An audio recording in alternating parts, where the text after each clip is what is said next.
Okay, good evening. It's our pleasure tonight to present the community with our proposed budget for the 21-22 school year. First, I'd like to take a minute to really thank the community for their support over the years, but in particularly during this very challenging year. It's been amazing to work with a community as supportive of ours. Proud to be a part of it and proud to work with it. Your partnership is everything to us. Tonight I have our Director of Finance with me, Chris Quinlan, to help present the budget. We'll start by going over some guiding principles, our current financial conditions, our proposed expenditures, our capital outlay project, which we'll explain to you when we get there, our projected revenues, give you some voting information, and provide any time for questions and answers. When we build our budget, our goal is to create a budget that engages and meets student needs, prepares students for success after graduation, reflects the principles and values of the district, and is financially viable for our community. We have a strategic plan that really does guide our work. It was originally created by 40 plus stakeholders from all areas of our district and our school community to help provide the direction of our district. And we really do live by our mission and vision statement. We want to educate and inspire all students to be empowered learners and positive contributors to their community. And we want to celebrate students for meeting the highest standards of success. Now, Chris will get into the budget. Good evening again. My name is Chris Quinlan. I'm the Director of Finance. So one way to evaluate the financial condition of the district is to take a closer look at our actual expenditures over time, the red line in our chart, in comparison to our revenues, which is the green line, and the fund balance, which is the purple shaded area at the bottom. You can see that the years in which our expenses were greater than our revenues, we utilized our fund balance in order to balance those budgets. Beginning in the 18-19 school year, the district, however, has been able to avoid this budget deficit, and we have been able to rebuild our reserves. Best budgeting practices really includes keeping expenses under the revenues and not relying on a budget surplus as a form of a revenue. The state comptroller uses the information on the previous slide to make a determination about each district's susceptibility to fiscal stress. In 15-16, as you can see in this graph where we dipped into our fund balance, he determined that based on our revenues, expenses, and use of fund balance, we were susceptible to financial stress. However, at no time since have we been labeled with that designation. So here you see the total budget for the 21-22 school year of $48,946,132. This is an overall increase from this year of 3.39%. As you can see, our largest increases are in the areas of debt service and interfund transfers. And now we will look at each of these categories in a little bit more detail. So I have broken down the components of the general support. So Board of Education operations, this includes the clerk stipend, BOCES services, conferences, tax collection, legal notices, and printing costs. District office consists of the staff and operations in the superintendent's office, business office, human resources, and public information. Professional services includes insurance, auditing services, legal contracts. Operations and maintenance includes staffing, equipment, and maintenance of all our facilities and grounds. Central services includes our school resource officer contracts, school safety director, and shipping and receiving personnel. The school safety position is anticipated to move from part-time to full-time next year, which is the cause for that increase on that line. District technology is the operational side of technology as opposed to instructional technology. This includes staffing and equipment. And finally, BOCES administration. So all the component districts in the Wayne-Finger Lakes region together contribute a share towards BOCES operations. So realizing an overall decrease in general support of 0.39%. So instruction is our largest category in the budget, of course. Curriculum development, this includes the salaries and supplies needed to provide professional development to our teaching staff. School leadership includes not only the principal's salaries, but also the building office personnel. The high school dean position will transition next year to a 10-month assistant principal position. So that salary, which was included in the teaching line as a dean, is now reflected here in the school leadership line. The salary for the position doesn't change, it just moved from one line to the other. And then teaching, of course, makes up the largest part of our budget. It includes not only salaries, but also classroom supplies and equipment. Special education includes not only our special ed teachers, teaching assistants, and aides, also OT, PT, and speech, as well as all special ed classroom supplies and equipment. The next line, the increase in occupational education, this is due to an increase in the number of students who are participating in our vocational programs that are offered through BOCES. So we do see an increase there next year. Special schools, this consists of English as a second language, summer school, and tutoring. The increase you see here in special schools is due to an increase that we are budgeting for summer programming for our students. We project a small increase in library, salaries, expenses, and expenses, and a minimal increase in instructional technology. Pupil services, these are our nurses, counselors, psychologists, and social workers. And co-curricular includes everything athletic, so our athletic director's office, coaching stipends, referees, and athletic equipment. An overall increase in instruction of just under 3%. Next, we'll look at transportation and community service. So transportation is everything in the transportation office, our bus drivers, mechanics, bus repair, supplies, and equipment. The bus garage is the operations and maintenance in that actual building. And the Performing Arts Center includes personnel, equipment, and supplies to run all the programs and events at the PAC. A combined increase in these areas of 0.61%.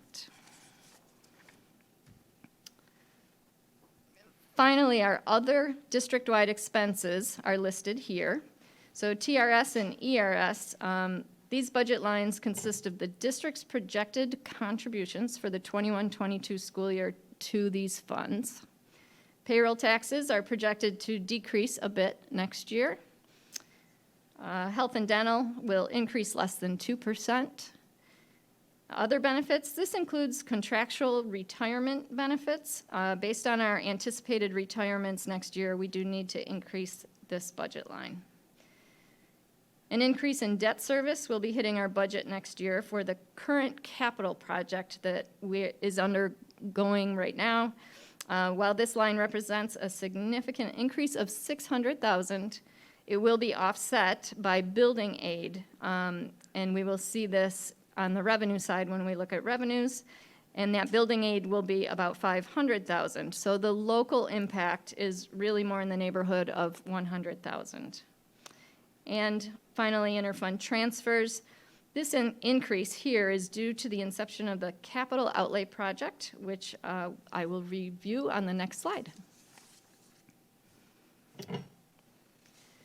So within the general fund budget, the district can appropriate up to $100,000 for a capital outlay project for general maintenance needs. The district proposes that these funds be used to purchase security and accessibility hardware upgrades for classrooms.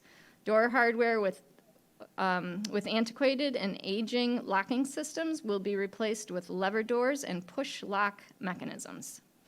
So 21 and 22 will be the only year we will see a budget increase. Subsequent years, we will not see an increase to this line. These hardware upgrades will be reimbursed by state building aid at approximately 77% the following year.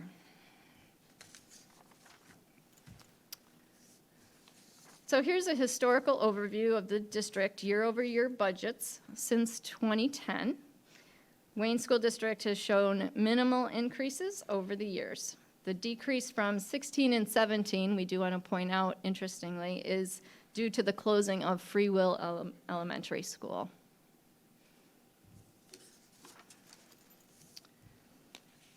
So now we'll turn our focus to revenues. Half of the district's revenue comes from the tax levy.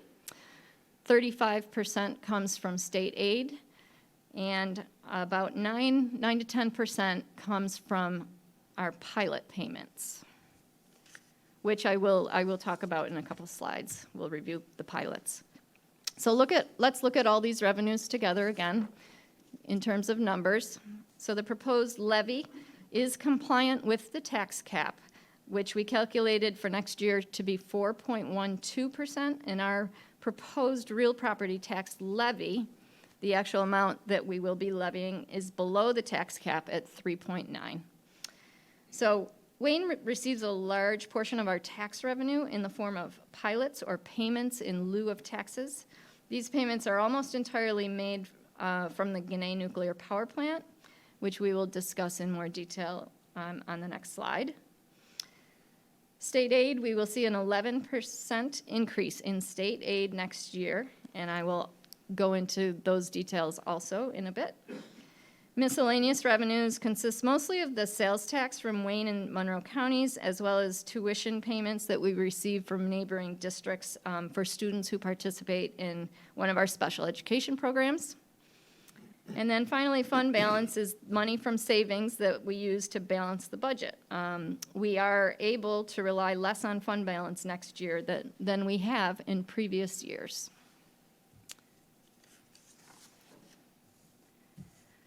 So Ginna has been a great partner and supporter of the school district. The revenue from Ginna makes up about 15% of our total tax revenue.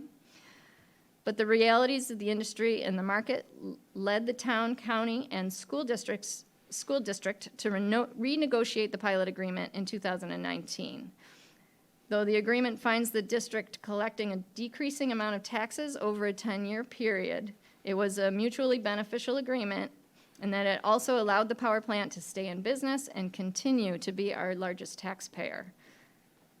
However, this is an annual issue that we must address, as we do lose that revenue a little bit each year. So now we can look at state aid. We'll break that down. Foundation aid, which is the bulk of our aid, will increase by $612,000 next year. It's been suggested by New York State legislation that foundation aid will continue to increase over the next 3 years. And we'll look at that in the next slide a little more closely. The other categories, these are all expense-driven aids, which means we receive reimbursements for our actual expenditures. And again, the large increase in building aid is due to the increase in the capital project debt service payments that we discussed on the expense side next year.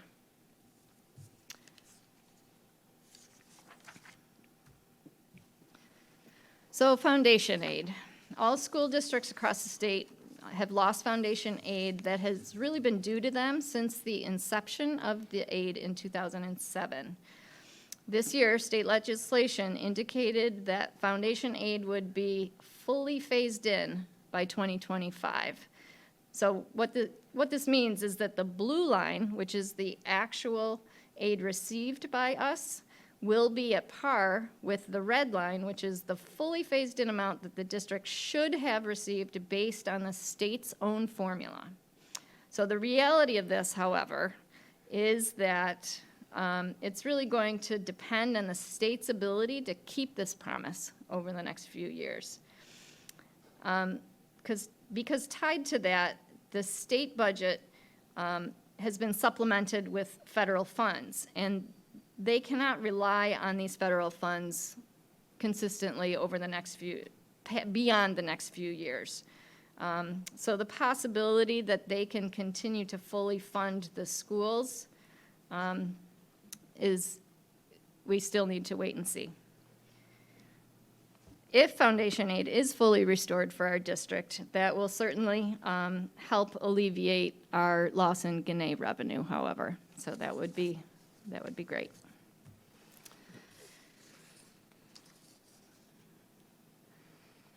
So now we'll turn our attention to the levy.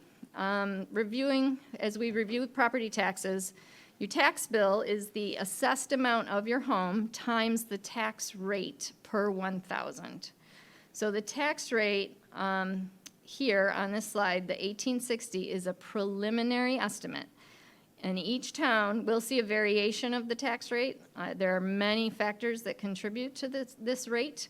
We have equalization rates, final town valuations, tax-exempt properties, the pilots, contested assessments. But the summary of this graph is that the tax rate will decrease next year because assessments have increased.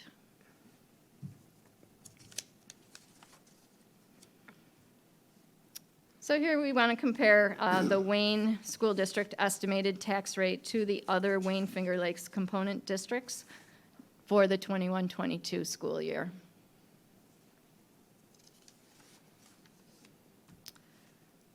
Just to review STAR savings, these are the amounts of STAR savings by each town that homeowners can expect.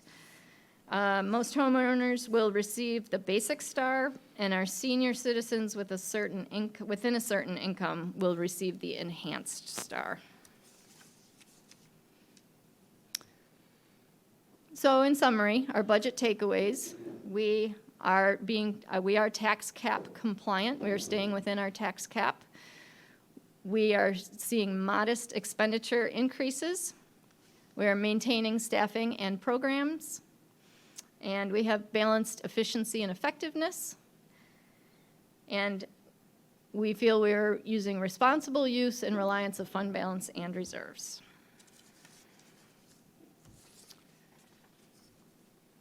So on May 18th is the ballot will be the community vote. These are the 3 propositions which will be on the ballot. The school operating budget for $48,946,132. The purchases of 6 buses from our bus capital reserve, 3 large and 3 small buses. The maximum cost not to exceed $595,000. And then the Board of Education election, we have 3 available terms that go until June of 2024 and 1 available term that begins immediately after the day of the vote, so May 19th, and that is a 2-year term, I'm sorry. So the 4 candidates, Daniel Wildley, Amy Miller, Dennis Landry, and Jennifer Schoen. Does anyone have any questions? Thank you, and please come out to vote.